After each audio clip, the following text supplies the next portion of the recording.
Hello everyone, आप सभी लोग कैसे हैं? आशा करते हैं कि आप लोग अच्छे होंगे और आप लोगों की तैयारी भी अच्छे से हो रही। तो दोस्तों, हम लोग जो है आज जो एक सेशन स्टार्ट करने जा रहे हैं जो सार संग्रह का, ठीक है। सार संग्रह होगा, ठीक है। सार संग्रह शुरू करने जा रहे हैं, ठीक है। जो किसका, जो एनसीईआरटी का रहेगा, पूरा एनसीईआरटी का फोकस किया जा रहा है, ठीक है। एनसीईआरटी का वन लाइनर जो है एनसीईआरटी का रहेगा। जो किसका, जो महेश बर्नवाल सर का जो है वन लाइनर जो है हम लोग जो करेंगे, ठीक है। जो कहाँ से कहाँ तक है, 16 यानी छठा क्लास से लेकर के 12वां क्लास यानी 12 तक का जो है, छठा से लेकर के क्लास 6 से लेकर के 12 क्लास तक का जो है पूरा हिस्ट्री का जो हम लोग एनसीईआरटी का पूरा 1 बाय 1 यानी लाइन बाय लाइन जो है हम लोग करेंगे। ये कब बुक निकला है, तो 2025 का जो है बुक निकला है, उसका जो है 1 बाय 1 हम लोग करने का प्रयास करेंगे, जो सभी एग्ज़ाम के लिए काफ़ी इम्पोर्टेंट होने वाला है दोस्तों। ये बीपीएससी के लिए भी है, जो वन डे एग्ज़ाम जितने भी होते हैं वन डे एग्ज़ाम के लिए है, ठीक है। टीआरई के लिए भी है, ठीक है, क्योंकि एनसीईआरटी सभी में पूछा जाता है, ठीक है। टीआरई 4.0 के लिए भी है, ठीक है। बिहार एसएससी के लिए भी है, ठीक है। बिहार एसएससी सीजीएल के लिए भी है, ठीक है।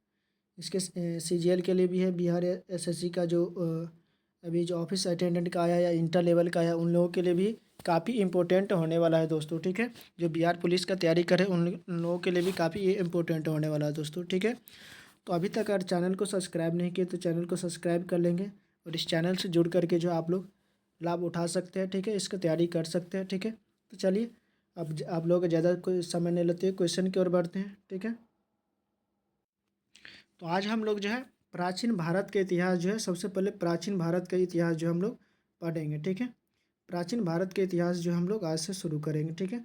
प्राचीन भारत हो जाएगा, उसके बाद मेडिवल, उसके बाद मॉडर्न, ठीक है। तो सबसे पहले प्राचीन भारत हम लोग जो है शुरुआत करने जा रहे हैं, ठीक है। तो चलिए हम लोग जो है प्राचीन भारत जो है लाइन बाय लाइन करने का प्रयास करते हैं, ठीक है। तो चलिए, इसमें दिया गया है कि इतिहास के बारे में, इतिहास क्या है, ठीक है। इतिहास के बारे में डेफिनेशन दिया गया, ठीक है। लाइन बाय लाइन पढ़ेंगे पूरा आराम से, कोई हड़बड़ी नहीं है, ठीक है। चलिए देखते हैं। दिया गया है कि किसी व्यक्ति, समाज अथवा देश से संबंधित महत्वपूर्ण, विशिष्ट व सामाजिक क्षेत्र की घटनाओं, तथ्यों आदि का जो है यानी कलाक्रमिक विवरण यानी क्रोनोलॉजिकल डिस्क्रिप्शन जो होता है, उसे क्या कहते हैं, इतिहास कहते हैं। इतिहास किसे कहते हैं, किसी भी व्यक्ति, समाज अथवा देश से संबंधित महत्वपूर्ण, विशिष्ट व सार्वजनिक क्षेत्र की घटनाओं या फैक्ट यानी तथ्य जो होते हैं, उनके कालानुक्रम यानी काल के अनुसार विवरण जो होता है, उन्हें क्या कहा जाता है, इतिहास कहा जाता है, ठीक है। विशिष्ट जो घटना होगी उसको इतिहास कहा जाता है, ठीक है।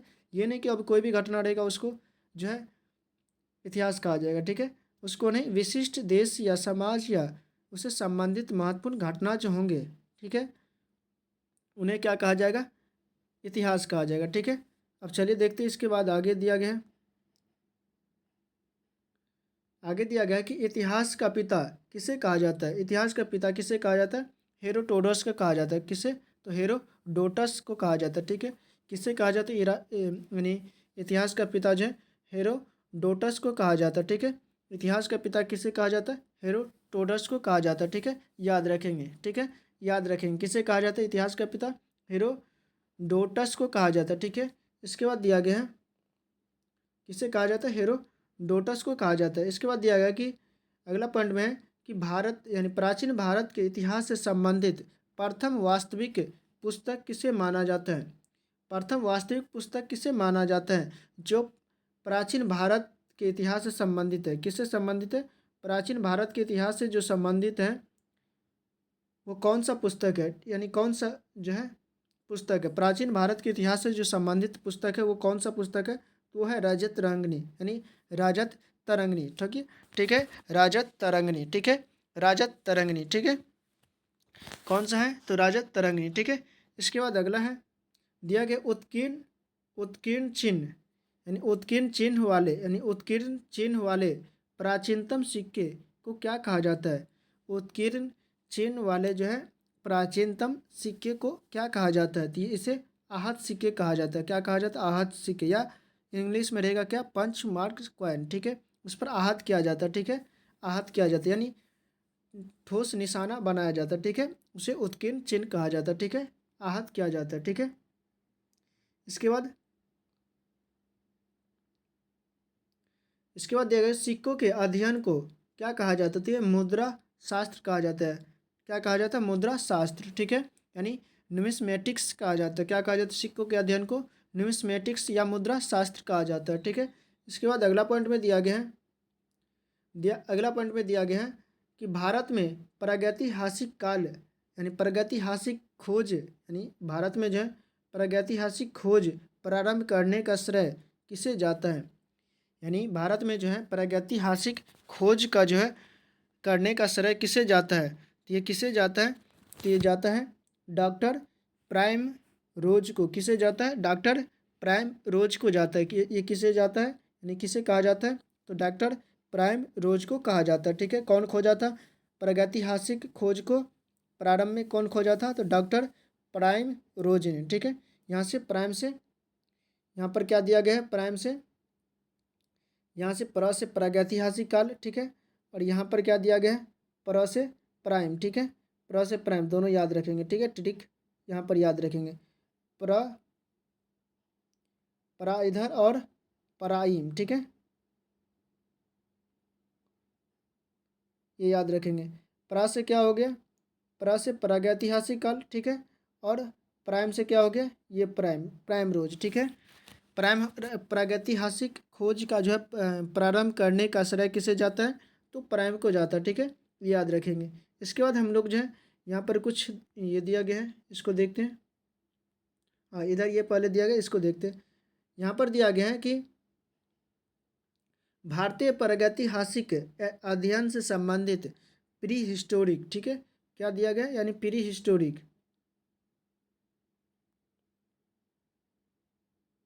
ठीक है, यानी प्री हिस्टोरिक इंडिया किसकी कृति है। प्री हिस्टोरिक इंडिया जो है किसकी कृति है, ये किसकी कृति है, तो यह है स्टुअर्ट पिगट की। किसकी है, तो स्टुअर्ट पिगट की है, ठीक है। किससे संबंधित है, तो भारतीय प्रागैतिहासिक अध्ययन से संबंधित जो है प्री हिस्टोरिक, ठीक है, यानी प्री हिस्टोरिक मीन्स क्या, हिस्ट्री से पहले का, ठीक है। प्री हिस्टोरिक इंडिया जो है किसकी कृति है, ये प्री हिस्टोरिक इंडिया जो है बुक था, ये किसकी कृति है यानी लिखा गया है, तो स्टुअर्ट पिगट के द्वारा। किससे यानी किसके द्वारा, तो स्टुअर्ट पिगट के द्वारा, ठीक है। इसके बाद चीनी यात्री, ठीक है, चीनी यात्री अपनी यात्रा वृत्तांत में भारत के किस शब्द यानी किस शब्द का प्रयोग किया है, भारत के लिए किस शब्द का जो है प्रयोग किया है, तो ये जो किस शब्द का प्रयोग किया है, इन तू का प्रयोग किया है। किसका, इन तू का प्रयोग किया है, ठीक है।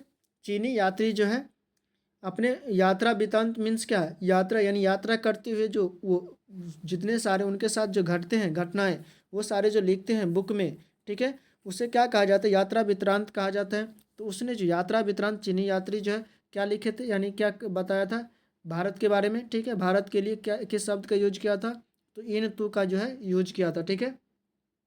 इसके बाद उत्कीर्ण सिक्कों के अध्ययन को क्या कहा जाता है, उत्कीर्ण सिक्कों के अध्ययन को क्या कहा जाता है, तो ये अभिलेख शास्त्र कहा जाता है। क्या कहा जाता है, अभिलेख शास्त्र कहा जाता है, ठीक है, अभिलेख शास्त्र या इपिग्राफी कहा जाता है, अभिलेख शास्त्र कहा जाता है, ठीक है।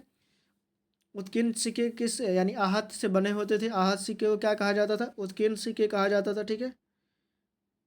इसके बाद दिया गया है कि लिपियों के विकास के अध्ययन को क्या कहा जाता था, पूरा लिपि विद्या कहा जाता था। क्या कहा जाता था, तो पूरा लिपि विद्या कहा जाता था, ठीक है, पूरा लिपि विद्या कहा जाता था लिपि के अध्ययन को, ठीक है, यानी लिपि के अध्ययन के विकास को क्या कहा जाता था, तो पूरा लिपि यानी पूरा लिपि विकास कहा जाता है, ठीक है, यानी लिपियों के विकास के अध्ययन को क्या कहा जाता है, पूरा लिपि विद्या कहा जाता है, ठीक है।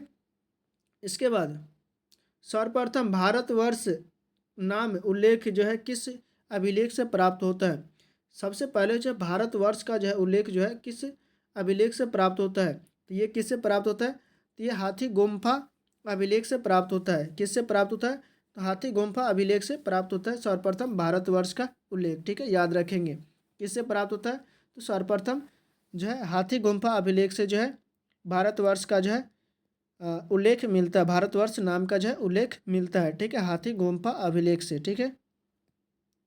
इसके बाद अगला पॉइंट में दिया गया कि प्राचीन भारत का सर्वप्रथम, यानी प्राचीन भारत का जो है सर्वप्रथम सुनियोजित इतिहास तैयार किया, सुनियोजित इतिहास जो है तैयार किया, किसने तैयार किया? तो ये किसने तैयार किया? तो V.A. स्मिथ ने। किसने तैयार किया था सुनियोजित इतिहास? किसने तैयार किया था? तो ये V.A. स्मिथ ने तैयार किया था, ठीक है। प्राचीन भारत का जो है यानी प्राचीन भारत का जो है सर्वप्रथम सुनियोजित इतिहास किसने तैयार किया था? तो ये किया था V.A. स्मिथ ने तैयार किया था। किसने? V.A. स्मिथ ने तैयार किया था, ठीक है, याद रखेंगे। ये भी पॉइंट हो गया, ये भी हो गया, ठीक है। चलिए फिर से एक बार हम लोग रिकॉल कर लेते हैं। यहाँ पर दिया गया है कि लिपियों के विकास के अध्ययन को क्या कहा जाता है? तो ये पुरालिपि विद्या। क्या कहा जाता है? तो पुरालिपि विद्या कहा जाता है, ठीक है। इसके बाद सर्वप्रथम जो है भारतवर्ष नाम जो का उल्लेख किस अभिलेख से प्राप्त होता है? तो किस अभिलेख से प्राप्त होता है? तो हाथी गुम्फा अभिलेख से प्राप्त होता है। किस अभिलेख से? तो हाथी गुम्फा अभिलेख से प्राप्त होता है। इसके बाद दिया गया है कि प्राचीन भारत का सर्वप्रथम सुनियोजित इतिहास किसने तैयार किया था? ये V.A. स्मिथ ने तैयार किया था। किसने? तो V.A. स्मिथ ने तैयार किया था, ठीक है। इसके बाद कुछ इतिहास का काल है, उसके बारे में देखते हैं।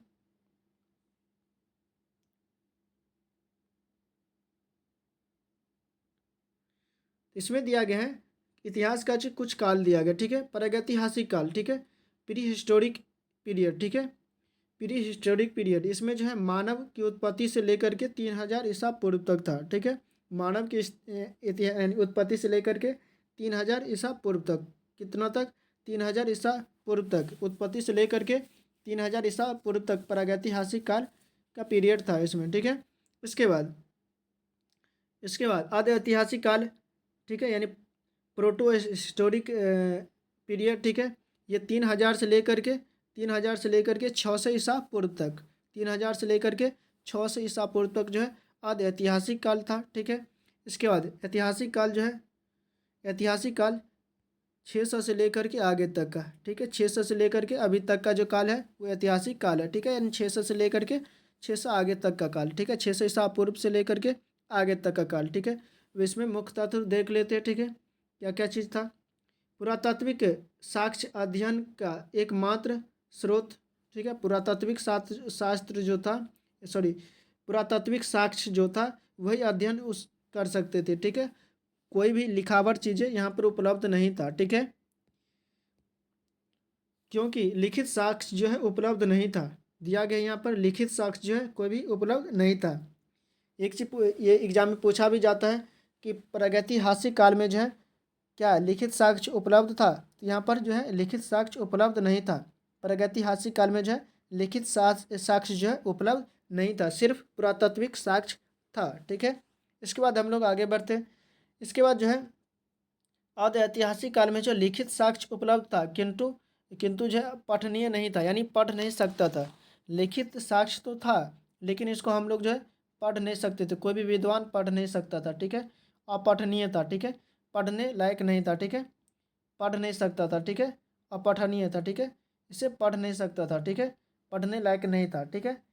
इसके बाद जो है पुरातात्विक एवं साहित्यिक स्रोत जो है उपलब्ध था। पुरातात्विक और साहित्यिक जो है प्रकार के साक्ष्य उपलब्ध थे। यहाँ पर दोनों प्रकार के साक्ष्य जो है उपलब्ध थे, ठीक है, ऐतिहासिक काल में, यानी साक्ष्य भी थे और साहित्यिक भी थे, उन्हें पढ़ भी सकते थे, ठीक है। चलिए इसके बाद हम लोग एक एक करके यहाँ से देखेंगे।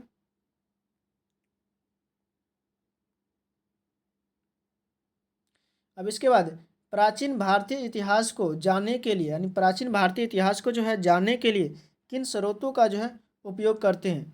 प्राचीन भारतीय इतिहास को जानने के लिए हम लोग किन स्रोतों का उपयोग करते हैं?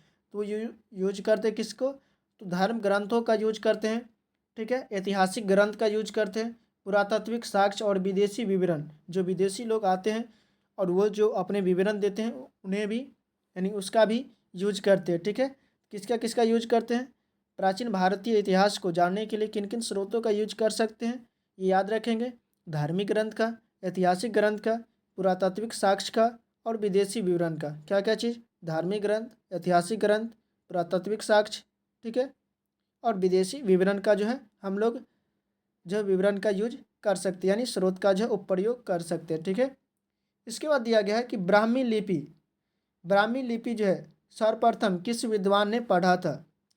किसने पढ़ा था? सर्वप्रथम ब्राह्मी लिपि जो है किसने पढ़ा था? ये किसने पढ़ा था? ये जेम्स प्रिंसेप ने पढ़ा था, ठीक है।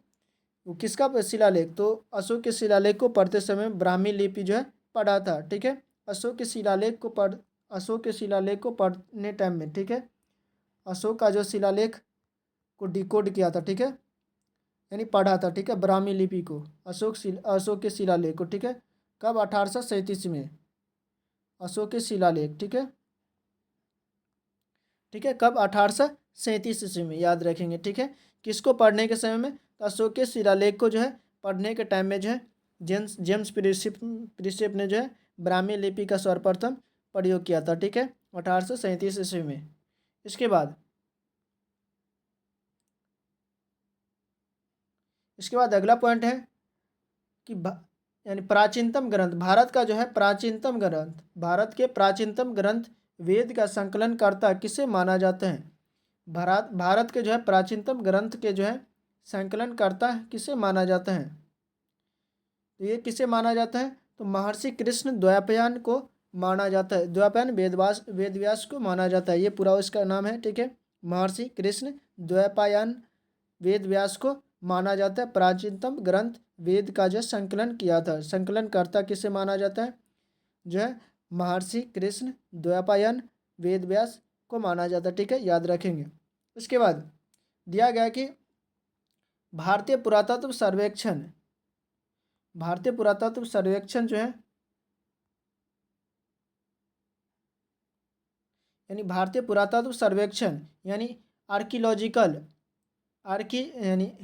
आर्कियोलॉजिकल सर्वे ऑफ इंडिया, भारतीय पुरातत्व सर्वेक्षण संस्कृति मंत्रालय के अंतर्गत आते हैं। किस मंत्रालय के अंतर्गत आते हैं? तो संस्कृति मंत्रालय के अंतर्गत जो है भारतीय पुरातत्व सर्वेक्षण आते हैं, संस्कृति मंत्रालय के अंतर्गत आते हैं, ठीक है। इसके संलग्न एक संगठन है, ठीक है, इसके अंतर्गत जो है एक संगठन है। तो ये संस्कृति मंत्रालय के संगठन एक यानी संकलन यानी संलग्न एक संगठन है, ठीक है।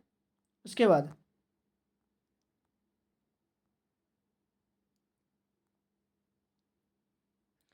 बाद दिया गया कि पौराणिक यानी पौराणिक, ठीक है, पौराणिक मान्यता के अनुसार, ठीक है, पौराणिक जो है मान्यता के अनुसार भारत के प्राचीनतम राजा कौन थे?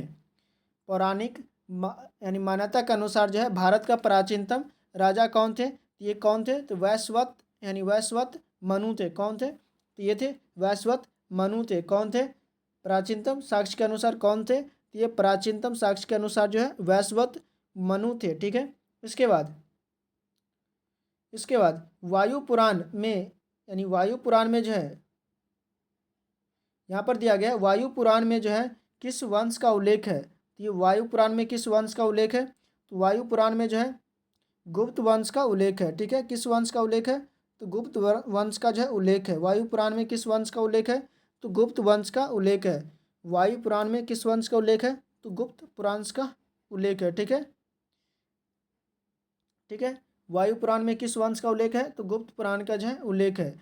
इसके बाद अगला पॉइंट में दिया गया कि कौटिल्य का अर्थशास्त्र, ठीक है, कौटिल्य का जो है अर्थशास्त्र जो है किस वंश के इतिहास की जानकारी देती है, यानी मिलती है?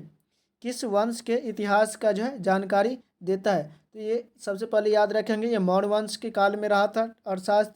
कौटिल्य विष्णुगुप्त जिसे कहते हैं, वो जो है किसके शासनकाल में, यानी किसके समय में रहा था? तो ये मौर्य काल के समय में रहा था। तो ये मौर्य वंश के बारे में जो है ये बताया। किसके बारे में? तो ये मौर्य वंश के जो है शासक के बारे में जो है उसके इतिहास के बारे में जो है जानकारी देते हैं, ठीक है।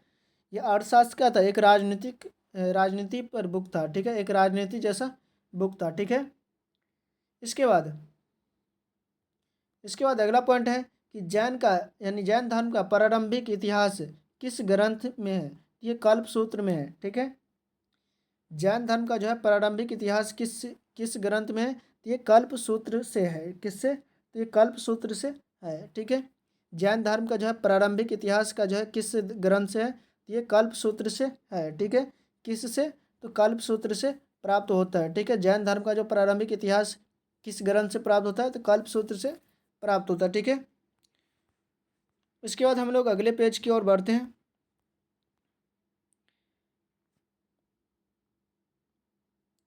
इसके बाद मत्स्य पुराण जो दिया गया है, यानी मत्स्य पुराण जो है किस वंश से संबंधित है? तो मत्स्य पुराण जो है आंध्र यानी आर्द्र सतवाहन वंश से संबंधित है। ठीक है, सातवाहन वंश। ठीक है, आर्द्र सतवाहन वंश से संबंधित है। ठीक है, मत्स्य पुराण किससे संबंधित है? तो आर्द्र सतवाहन वंश से संबंधित है मत्स्य पुराण। याद रखेंगे, जो मत्स्य पुराण किस वंश से संबंधित है? आर्द्र सतवाहन वंश से संबंधित है। इसके बाद विष्णु पुराण, विष्णु पुराण किस वंश से संबंधित है? तो विष्णु पुराण जो है मौर्य वंश से संबंधित है। ठीक है, विष्णु पुराण किस वंश से संबंधित है? तो ये मौर्य वंश से संबंधित है। ठीक है, किस वंश से? तो मौर्य वंश से संबंधित है। ठीक है, और गुप्त वंश से कौन सा संबंधित था? तो गुप्त वंश से जो है, गुप्त वंश जो है किस, यानी गुप्त वंश यहाँ पर दिया गया था वायु पुराण। ठीक है, वायु पुराण जो है गुप्त वंश से संबंधित है। ठीक है, वायु पुराण जो है किस वंश से संबंधित है? वायु पुराण जो है गुप्त वंश से संबंधित है। इसे याद रखेंगे। वायु क्या होता है? दिखाई देता है? नहीं, वायु दिखाई नहीं देता है, यानी गुप्त होता है। वायु कैसा रहता है? गुप्त रहता है। ठीक है, वायु दिखाई नहीं देता यानी गुप्त रहता है, तो ये क्या हो जाएगा? गुप्त वंश हो जाएगा। वायु दिखाई देता है? नहीं ना, वायु जो है किसी को दिखाई नहीं देता है यानी गुप्त रहता है। ठीक है, इसलिए कि ये क्या हो जाएगा? गुप्त वंश हो जाएगा। ठीक है, सातवाहन वंश किसमें? और सातवाहन वंश का जानकारी कौन देता है? तो ये मत्स्य पुराण जो है सातवाहन वंश का जो है जानकारी देता है। मत्स्य पुराण क्या करता है? सातवाहन वंश का जानकारी देता है। ठीक है, मत्स्य पुराण क्या करता है? सातवाहन वंश का जानकारी देता है। ठीक है, सातवाहन वंश के वंश से संबंधित है। ठीक है, मत्स्य पुराण जो है सातवाहन वंश से संबंधित है। ठीक है, और वायु पुराण जो है किस, यानी सॉरी विष्णु पुराण किससे संबंधित है? ये मौर्य वंश से संबंधित है। ठीक है, विष्णु विष्णु पुराण किससे? मौर्य वंश से संबंधित है। ठीक है, इसके बाद खरोष्ठी लिपि। ठीक है, खरोष्ठी लिपि किस किस प्रकार की लिखी जाती है? खरोष्ठी लिपि जो किस प्रकार की किस प्रकार से लिखी जाती है? ये दाएं से बाएं लिखी जाती है। कैसे? दाएं से बाएं लिखी जाती है, यानी इधर से। ठीक है, राइट से लेफ्ट की तरफ लिखी जाती है, इधर से ऐसे लिखी जाती है। ठीक है, दाएं से बाएं लिखी जाती है। ठीक है, दाएं से बाएं लिखी जाती है। ठीक है, दाएं से बाएं की ओर लिखी जाती है। ठीक है, इस ओर लिखी जाती है। ठीक है, खरोष्ठी लिपि किधर? दाएं से बाएं की ओर लिखी जाती है। ठीक है, इसके बाद दिया गया कि नारद स्मृति। ठीक है, नारद स्मृति जो है किस वंश के विषय में जानकारी मिलती है? नारद स्मृति में किस वंश के विषय के बारे में जानकारी मिलती है? ये गुप्त वंश के विषय के बारे में जानकारी मिलती है। ठीक है, नारद स्मृति में किस वंश के बारे में जानकारी मिलती है? तो गुप्त वंश के विषय के बारे में जानकारी मिलती है। ठीक है, इसके बाद अगला पॉइंट में दिया गया कि स्मृति ग्रंथों, दिया गया कि स्मृति ग्रंथों में सबसे प्राचीन एवं प्रामाणिक वस्तुएं, यानी पुस्तक सबसे प्राचीन और प्रामाणिक वस्तु कौन सी है? तो यह है मनुस्मृति। ठीक है, कौन सी है? तो यह है मनुस्मृति। ठीक है, स्मृति ग्रंथों में सबसे प्राचीन एवं प्रामाणिक जो है पुस्तक कौन सी है? तो ये मनुस्मृति है। कौन सा है? तो ये मनुस्मृति। ठीक है, याद रखेंगे कि सबसे प्राचीन और प्रामाणिक पुस्तक जो है कौन सी है? तो ये मनुस्मृति है। स्मृति ग्रंथों में कौन सा है? तो ये मनुस्मृति जो है सबसे प्राचीन और प्रामाणिक पुस्तक मानी जाती है। ठीक है, ये एनसीईआरटी का सार संग्रह है जो काफ़ी इम्पोर्टेंट है। ठीक है, सभी एग्जाम के लिए, जो वन डे का एग्ज़ाम होता है जितने भी, उन सभी के लिए एनसीईआरटी का जो वन लाइनर बहुत ही इम्पोर्टेंट होता है। ठीक है, इसके बाद सुगवंश का नामक, यानी सुगवंश जो है सुंग शुंग काल जो है मानक ग्रंथ किससे संबंधित है? शुंग काल, यानी शुंग काल का जो है शुंग काल का जो है मानक ग्रंथ जो है, शुंग काल का मानक ग्रंथ जो है वो किसे कहा जाता है? ये मनुस्मृति को कहा जाता है। ठीक है, किसे कहा जाता है? तो मनुस्मृति को जो है कहा जाता है। ठीक है, शुंग काल का जो है मानक ग्रंथ किसे कहा जाता है? तो ये मनुस्मृति को कहा जाता है, ठीक है। किसे कहा जाता है? तो मनुस्मृति को कहा जाता है, ठीक है। इसके बाद दिया गया है, इसके बाद दिया गया है कि स्त्री को पुरुष की अर्धांगिनी, ठीक है। स्त्री को जो है पुरुष की अर्धांगिनी, ठीक है। स्त्री को जो है पुरुष की अर्धांगिनी, ठीक है। स्त्री को जो है पुरुष की अर्धांगिनी जो है किस ग्रंथ में कहा गया है? तो ये शतपथ ब्राह्मण ग्रंथ में कहा गया। किस ग्रंथ में कहा गया? स्त्री को जो है पुरुष की अर्धांगिनी किस ग्रंथ में कहा गया? तो ये शतपथ ब्राह्मण में कहा गया। किस में? तो ये शतपथ ब्राह्मण में कहा गया, ठीक है। इसके बाद हम लोग जो है आगे बढ़ते हैं। अगला पॉइंट में दिया गया है कि महाभारत का प्रारंभिक उल्लेख अश्व यानी अश्वलायन गृह सूत्र में मिलता है। कहाँ पर? अश्वलायन गृह सूत्र में मिलता है, ठीक है। अश्वलायन गृह सूत्र में मिलता है, ठीक है। प्रारंभ में इनमें कितना था? 8,800 श्लोक था, ठीक है। कितना श्लोक था? 8,800 श्लोक था, ठीक है। इसका नाम जो है जय संहिता था। तब इसका नाम क्या था? जय संहिता, ठीक है। महाभारत का प्रारंभिक उल्लेख कहाँ पर मिलता है? तो अश्वलायन गृह सूत्र से मिलता है, ठीक है। प्रारंभ में जो है इसमें कितना श्लोक था? तो ये था 8,800 श्लोक था। उस समय इसका नाम जय संहिता था, ठीक है। कुछ समय पश्चात यानी कुछ समय के बाद जो है यह बढ़कर 24,000 श्लोक हो गया। तब इसका नाम क्या रख दिया गया? तो इसे भारत रख दिया गया, ठीक है। भारत नाम से प्रसिद्ध हुआ, ठीक है। जब 24,000 श्लोक हुआ तो उसे क्या कहा गया? भारत कहा गया, ठीक है।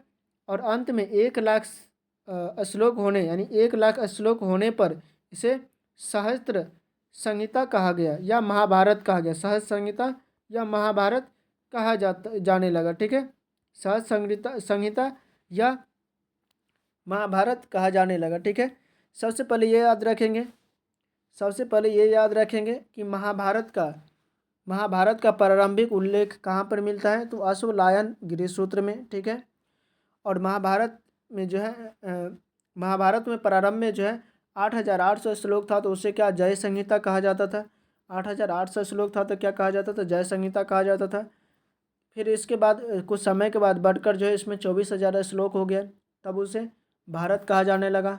फिर उसके बाद कुछ समय और बढ़ने के बाद जो है 1,00,000 से यानी 1,00,000 श्लोक हो गया, तब इसे क्या कहा जाने लगा? महाभारत या सहस्त्र संहिता यानी शतसहस्त्री संहिता कहा जाने लगा, ठीक है। इसके बाद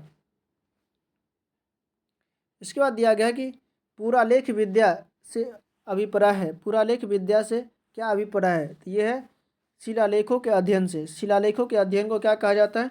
पुरालेख विद्या, ठीक है। पुरालेख विद्या किसे कहा जाता है? शिलालेखों का अध्ययन, ठीक है। शिलालेखों का अध्ययन किसे कहा जाता है? पुरालेख विद्या, ठीक है। इसके बाद पुरावशेष का महानतम अन्वेषक, पुरावशेष का महानतम अन्वेषक किसे माना जाता है? तो ये डार्विन को माना जाता है।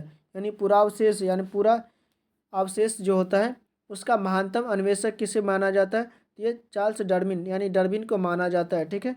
इसके बाद इब्न बतूता, ये कहाँ का रहने वाला था? मोरक्को का रहने वाला। मोरक्को मीन्स इब्न बतूता कहाँ का रहने वाला था? तो ये मोरक्को का रहने वाला था, ठीक है। मोरक्को, इब्न बतूता कहाँ का था? तो मोरक्को का था, ठीक है। मोरक्को कहाँ पर पड़ता है? अफ्रीका में, ठीक है। अफ्रीका का रहने वाला था, ठीक है। इब्न बतूता मोरक्को का यात्री था यानी वो अपने यात्रा वृतांत यानी मोरक्को का रहने वाला था, ठीक है। ये कहाँ का था? तो ये मोरक्को का था, ठीक है। वो अपनी यात्रा वृतांत में किस नाम से प्रसिद्ध रहा, ठीक है। यानी किस नाम से जो है बुक लिखा था, ठीक है, प्रसिद्ध था। तो ये रेहला नामक जो है बुक लिखा था यानी रेहला नामक जो है पुस्तक लिखा था, ठीक है। ये कहाँ के थे? तो मोरक्को के रहने वाले थे, ठीक है। इब्न बतूता, ठीक है। इब्न बतूता, ठीक है। वहाँ से वो पैदल ही आए थे, ठीक है। इब्न बतूता कहाँ के थे? तो ये मोरक्को के थे। कौन सा बुक लिखा था? तो ये रेहला नामक बुक जो है लिखा था यात्रा वृत्तांत में, ठीक है। इसके बाद ह्वेनसांग के बारे में, ह्वेनसांग कहाँ के थे? ये चीनी थे, ठीक है। ह्वेनसांग कहाँ के थे? तो ह्वेनसांग किस विश्वविद्यालय में बौद्ध धर्म का अध्ययन किया? किस विश्वविद्यालय में जो है बौद्ध धर्म का जो है अध्ययन किया? तो ये नालंदा विश्वविद्यालय में जो है बौद्ध धर्म का जो है अध्ययन किया। वहाँ पर जो है बौद्ध धर्म के बारे में पढ़ाया जाता था नालंदा विश्वविद्यालय में, ठीक है। नालंदा विश्वविद्यालय में जो है ये बौद्ध धर्म का जो है अध्ययन किया ह्वेनसांग, ठीक है। ह्वेनसांग किसके समय में आया था? तो ये हर्षवर्धन के काल में आया था, ठीक है। ये भी पूछा जाता है कि ह्वेनसांग किसके कार्यकाल में आया था? तो हर्षवर्धन के कार्यकाल में आया था, ठीक है। इसके बाद कुछ यहाँ पर अभिलेख देख लेते, ठीक है। कुछ प्रमुख अभिलेख हैं, दिया गया कुछ प्रमुख अभिलेख और उसके शासक, ठीक है। हाथी गुम्फा अभिलेख, ठीक है। हाथी गुम्फा अभिलेख में जो है किसके बारे में? भारतवर्ष के बारे में जो है उल्लेख मिलता है, ठीक है। भारतवर्ष के बारे में बताया गया है, ऊपर हम लोग पढ़े थे। हाथी गुम्फा अभिलेख में क्या लिखा गया? यहाँ पर पढ़े थे,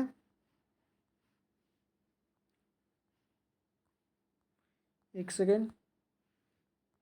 यहाँ पर भारतवर्ष के बारे में सब सर्वप्रथम कहाँ पर किस अभिलेख में लिखा गया? तो हाथी गुम्फा अभिलेख में लिखा गया था, ठीक है। हाथी गुम्फा अभिलेख में लिखा गया था, ठीक है। वर्णन मिलता है, ठीक है। तो हाथी गुम्फा अभिलेख जो है किसके शासक काल में थे? किसके शासन काल में? तो ये थे हाथी गुम्फा अभिलेख किसके शासन काल में थे? कलिंग नरेश जो है, कलिंग के नरेश जो है खारवेल के समय में, कलिंग के राजा जो है खारवेल थे, उसके समय में जो हाथी गुम्फा अभिलेख जो है बनाया गया था, यानी उससे संबंधित है, ठीक है। उसके बाद एहोल अभिलेख जो है पुलकेशिन द्वितीय के समय में, ठीक है। नासिक अभिलेख जो है गौतमी बलश्री के समय में। जूनागढ़ अभिलेख जो है रुद्रदामन के समय में, ठीक है। इसके बाद प्रयाग स्तंभ अभिलेख जो है समुद्रगुप्त के समय में। और मंदसौर अभिलेख जो है किसके समय में? तो मालवा नरेश यशोवर्मन के समय में। फिर से याद रखेंगे, हाथी गुम्फा अभिलेख जो है कलिंग नरेश खारवेल के समय में। एहोल अभिलेख जो है पुलकेशिन द्वितीय के समय में, ठीक है। नासिक अभिलेख जो है गौतमी भलश्री के समय में। जूनागढ़ अभिलेख ये बहुत ही भव्य है, ठीक है। जूनागढ़ अभिलेख जो है रुद्रदामन के समय में, ठीक है। प्रयाग स्तंभ अभिलेख समुद्रगुप्त के समय में। और मंदसौर अभिलेख जो है मालवा नरेश यशोवर्मन के समय में, ठीक है। इसके बाद ग्वालियर अभिलेख जो है प्रतिहार नरेश भोज, ठीक है। प्रतिहार के नरेश जो है भोज के समय में, ठीक है। इसके बाद देवपारा अभिलेख जो है बंगाल शासक विजय सेन के समय में। और भीतरी यानी भीतरी गांव या जूनागढ़ अभिलेख यानी भीतरी व जूनागढ़ अभिलेख जो है स्कंदगुप्त के समय में, ठीक है। इसके बाद जो हम लोग कुछ यहाँ पर वन लाइनर दिया गया उसके बारे में पढ़ते हैं। दिया गया है कि बौद्ध स्तंभ लेख यानी बौद्ध स्तंभ लेख किसकी जानकारी मिलती है? बौद्ध स्तंभ अभिलेख में जो है किसकी जानकारी मिलती है? ये शुंग वंश की जानकारी मिलती है, शुंग काल की जानकारी मिलती है। बौद्ध स्तंभ लेख में किसकी जानकारी मिलती है? तो शुंग काल की जानकारी मिलती है, ठीक है। इसके बाद दिया गया कि ह्वेनसांग अपनी यात्रा वृत्तांत का वर्णन किस पुस्तक में किया है? तो सीयूकी में, ठीक है। ह्वेनसांग ने अपनी यात्रा वृत्तांत जो है किस पुस्तक में की है? तो सीयूकी में, ठीक है। ठीक है, किस में की है? सीयूकी में किया है। किस में? सीयूकी, सी लिखेंगे, ठीक है। सी, ठीक है, यू की, ठीक है। किस में किया है? सीयूकी में जो अपनी यात्रा वृत्तांत ह्वेनसांग ने किया है, ठीक है। ह्वेनसांग ने किस किस पुस्तक में जो अपनी यात्रा वृत्तांत लिखा है यानी रचना किया है? तो सीयूकी में वर्णन किया है, ठीक है। इसके बाद अरबी भाषा की पुस्तक किताब उल हिंद, ठीक है, की रचना किसने किया है? तो ये अलबरूनी ने किया है। किसने किया है? किताब उल हिंद की रचना किसने किया है? अलबरूनी ने किया है। इसमें जो है भारत के बारे में लिखा है। किताब उल हिंद में हिंद जो है की रचना किसने किया है? तो अलबरूनी ने किया है, ठीक है। इसके बाद मोरक्को यात्री बताए थे कि इब्न बतूता कहाँ के थे? तो मोरक्को के थे। मोरक्को का यात्री इब्न बतूता, मोरक्को का यात्री जो है इब्न बतूता भारत में मोहम्मद बिन तुगलक, ठीक है, MBT, ठीक है, MBT मोहम्मद बिन तुगलक, MBT मोहम्मद बिन तुगलक के दरबार में आया था। किसके दरबार में आया था? तो मोहम्मद बिन तुगलक के दरबार में आया था, ठीक है। मोहम्मद बिन तुगलक के दरबार में आया था मोरक्को यात्री इब्न बतूता, ठीक है, आया था। तथा तुगलक ने इससे यानी उसे दिल्ली का काजी नियुक्त किया था। तुगलक ने क्या किया था? उसे दिल्ली का काजी नियुक्त किया था, ठीक है। तुगलक ने क्या किया था? उसे दिल्ली का काजी नियुक्त किया था और मोहम्मद बिन तुगलक ने के दरबार में आया था, ठीक है। इसके बाद मार्को पोलो द्वारा किस राज्य की जो है यात्रा का उल्लेख मिलता है। तो मार्को पोलो द्वारा जो है पांडे राज्य की जो है यात्रा का उल्लेख मिलता है। मार्को पोलो जो है पांडे राज्य की जो है यात्रा करते हैं, ठीक है। इसके बाद पतंजलि के महाभाष्य, यानी पतंजलि के महाभाष्य से किस वंश के जो है इतिहास का पता चलता है? तो ये शुंग वंश के इतिहास का पता चलता है पतंजलि के महाभाष्य से, ठीक है। पतंजलि के महाभाष्य जो है किस वंश का जो है इतिहास का पता चलता है? तो ये शुंग वंश के इतिहास का पता चलता है, ठीक है। इसके बाद अब यहाँ से कुछ चीनी यात्री जो है, ठीक है, दिया गया फाहियान, ठीक है। फाहियान कब आया था? तो 339 से 404 ईस्वी, 339 से 414, यानी 414 ईस्वी तक, यानी 414 ईस्वी में आया था, ठीक है। रचनाएं भारत दशा का विवरण किया था, ठीक है। यह प्रथम यात्री, यानी यह प्रथम चीनी यात्री थी। कौन कौन था प्रथम चीनी यात्रा, यानी चीनी यात्री जो है कौन था? तो फाहियान था, ठीक है। इसने चंद्रगुप्त द्वितीय विक्रमादित्य, यानी चंद्रगुप्त द्वितीय विक्रमादित्य के समय भारत यात्रा की थी, ठीक है। इसने गुप्त काल में वस्तु विनिमय के माध्यम से कौड़ियों और चंद्रगुप्त के, यानी चंद्रगुप्त मौर्य के प्रसाद, यानी राजप्रसाद महल जो था भवन, ठीक है, उसको देव निर्मित बताया था। किसने? तो ये फाहियान ने बताया था कि ये देव निर्मित है, ठीक है, किसी मानव ने नहीं बनाया है, बल्कि इसे देवों जैसा यानी देव ने बनाया है, ऐसा बताया था, ठीक है। राजप्रसाद महल को, ठीक है, या राजमहल को, ठीक है, वस्तु विनिमय कौड़ियों के माध्यम से किया था, ठीक है। कब आया था? पहला यात्री कौन था? तो फाहियान था, ठीक है, 339 से 414 तक, ठीक है। भारत दशा का विवरण किया, ठीक है। इसके बाद चंद्रगुप्त द्वितीय और विक्रमादित्य के समय में आया था, ठीक है।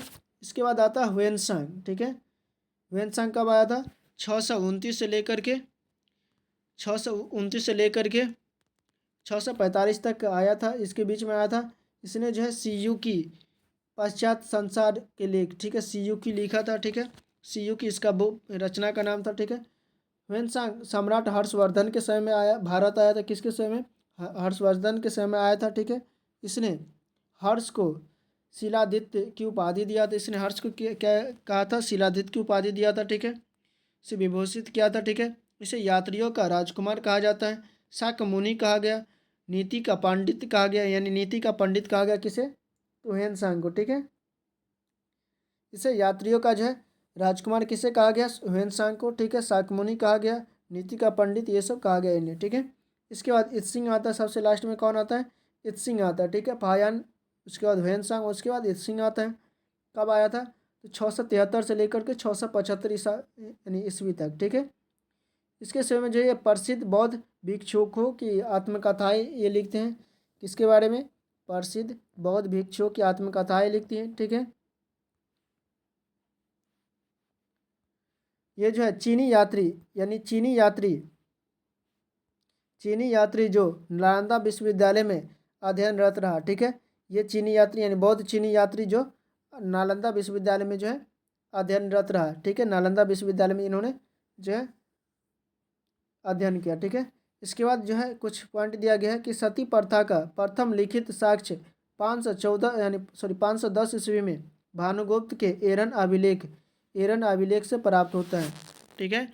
सती प्रथा का प्रथम जो है लिखित साक्ष्य कहाँ से प्राप्त होता है? तो 510 ईस्वी के जो है भानुगुप्त के एरन अभिलेख से प्राप्त होता है, ठीक है।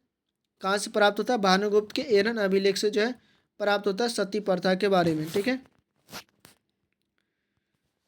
तो चलिए दोस्तों, आज जो हम लोग जो है टोटल 40 मिनट का वीडियो हो गया। आज हम लोग जो है यहीं तक रखते हैं।